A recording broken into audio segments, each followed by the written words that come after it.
The Haunting of Verdansk is upon us, my friends, and today kicks off the 2-week event for spooky season in Modern Warfare and Warzone.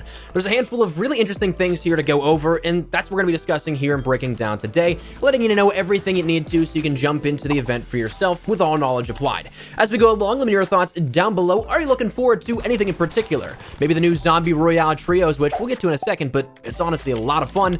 Maybe the new cosmetics, the new Easter egg hunt, whatever it is, let me know your thoughts below. As well, if you are new to the channel, perhaps a part of that 62% of viewers who are not subscribed, do be sure to do so as we're on that road to 400,000 subscribers, and we'll keep you up to date with all things you need to know about Warzone, Modern Warfare, and Black Ops Cold War as we draw closer and closer to the coming months of new content.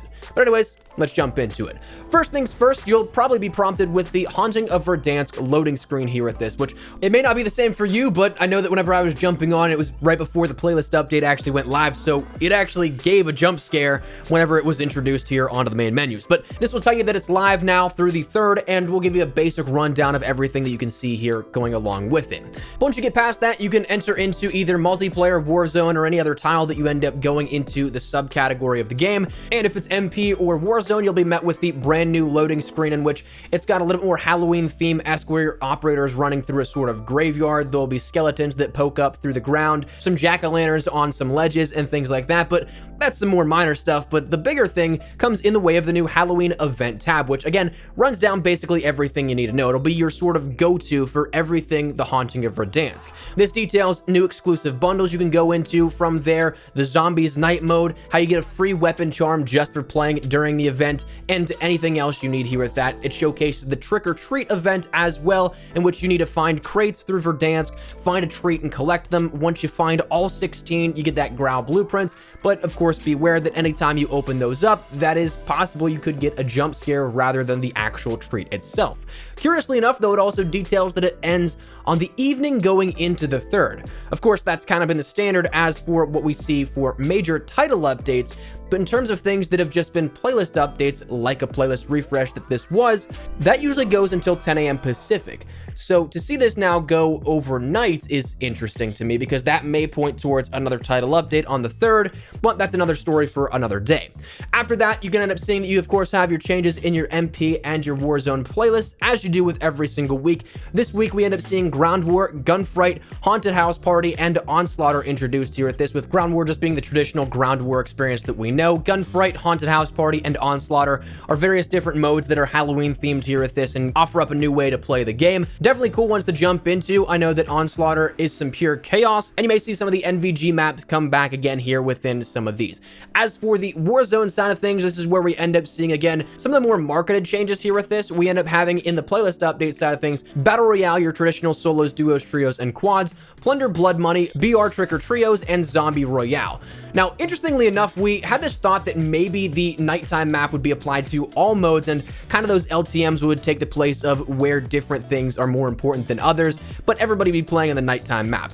Right now, that actually doesn't seem to be the case. If you play just traditional BR, it actually seems to be the normal map. So the night map looks to be, at least from the early on test that we did right when it went live, maybe it's bugged, maybe it's not. The nighttime map applied to BR Trick or Trios, Zombie Royale, and Plunder Blood Money, which is interesting because Plunder was said to be at night in the 2nd week of this based off the roadmap we got yesterday. But if you want to experience the new nighttime map, play in those 3 modes. BR Trick or Trios, again, just kind of making it so you can go for those loot boxes on the adjusted map itself. And the only real major gameplay change was included within Zombie Royale, which is a ton of fun if I gotta say so. If you like chaos, this mode is entirely for you. You will rack up kills left, right, and center if you're a good shot, if you can keep your head about you and keep your team all firing on all cylinders. But where it gets kind of crazy is the fact that you have the essential map size of Mini Royale, but with the regular player base of up to 150 players. Now you drop in, you of course loot up what you can. If you die, you become a zombie.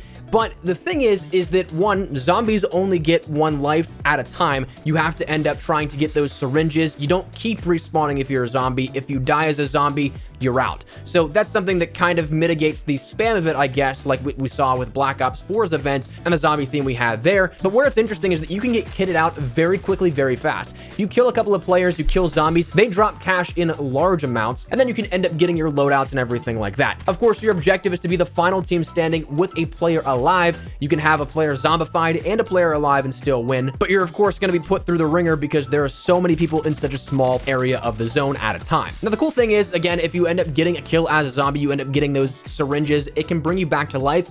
Plus, you end up spawning back in then with your loadout. So it's not like you're spawning back into late game with just a pistol. Instead, you actually have the firepower to kind of give you an extra chance to get back into the game and get your footing about you again. But honestly, I had a ton of fun with this here. I am one of those people that absolutely love to slay out. I love the high action intensity of it. And so this one actually is going to be one I think that may be up there in my top 3, top 5 game modes we've seen for Warzone thus far. Definitely excited to play more of it here, but my early impressions, definitely enjoyed it. Other than that, other changes came in the way of the shop, which for once, I'm actually incredibly impressed with the offering here that we have.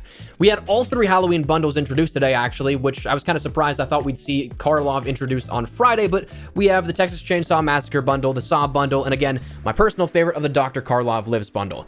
Now, as always, it's entirely your choice, your money, your choice, but if you are interested in picking up any of these items and wish to help the channel a little further by using code ESPRESSO in the item shop, like Julio, Emphatic Hades, Canuck, Chris, Chaos, and Bossman, tweet me a picture and I'd love to shout out some of your generous support. But as for the bundles themselves, as mentioned beforehand, these come along with a couple of things. For the Texas Chainsaw Massacre bundle, we get the Skin Crawler Velikan skin, the Family Heirloom Finn Blueprint, the Buzzkiller MP5, the Meat Grinder Melee, the Squealer Vehicle Horn, the Key Chainsaw Charm, the Familiar Face sticker, the Chainsaw Massacre calling card, the Killer Portrait emblem, and the Nightmare Fuel spray. Blueprints are alright. This one's probably my least favorite of the bundles that we have, but still good no less. Then we end up seeing that the Saw bundle comes along with the Billy Morty skin, the Confession CR56, the Death Trap Model 680, the Phlebotomist Melee, the Pain Train Vehicle skin, the Let's Play a Game charm, the Play Me sticker, the Saw calling card, the Choice is Yours emblem, and the Spiral Cut spray. Now, actually, I quite like the CR56 blueprint here with this. Of course, tracer rounds are always nice, but the build itself isn't half bad either. The 680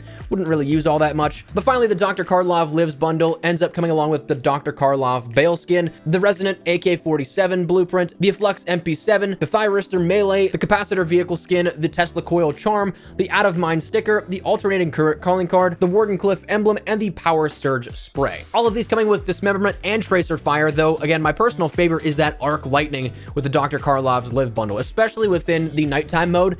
That thing looks crazy cool if you ask me. Also added in kind of under the radar is a tier sale, which I'm not really big on buying tiers, but I guess if you feel like you need to boost up where you're at in your battle pass, you still have plenty of time. So to me, I don't think it's really worthwhile here with this, especially because next week we have a triple double event of a double weapon XP, double XP, and double tier progression event happening for the weekend.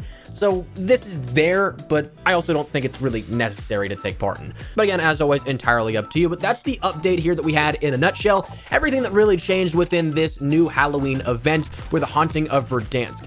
Now, I'm excited to see what kind of Easter eggs may lie beneath the surface here, because I feel like with this kind of event, there's definitely something that we're not seeing just yet. So I'm excited to get hunting. I'm excited to play around with some of these new modes, and I think that's where we're going to wrap it up. So let me know your thoughts down below. What do you guys think of this year? Are you looking forward to this event? Do you like what you see so far? Maybe not so much. Whatever it is, feel free to let me know your thoughts. But hopefully you enjoyed the video. If you did, make sure to drop a like down below. And of course, if you're new to the channel, make sure you guys subscribe so you don't miss a single thing. We're getting all things Modern Warfare, Warzone, and of course, Black Ops Cold War. We got a lot of stuff here coming up in the next month or two, so make sure you stick it here on the channel. Don't miss any of it. If you also want to follow me over on Twitter and Instagram, there's the best places to get connected outside of YouTube. I live on both those. So if you guys want to check up a conversation, ask me a question, whatever it may be, that link is down there in the description below. That's it. Thanks so much for watching. My name is Espresso. I'll see you guys later. Take care and peace.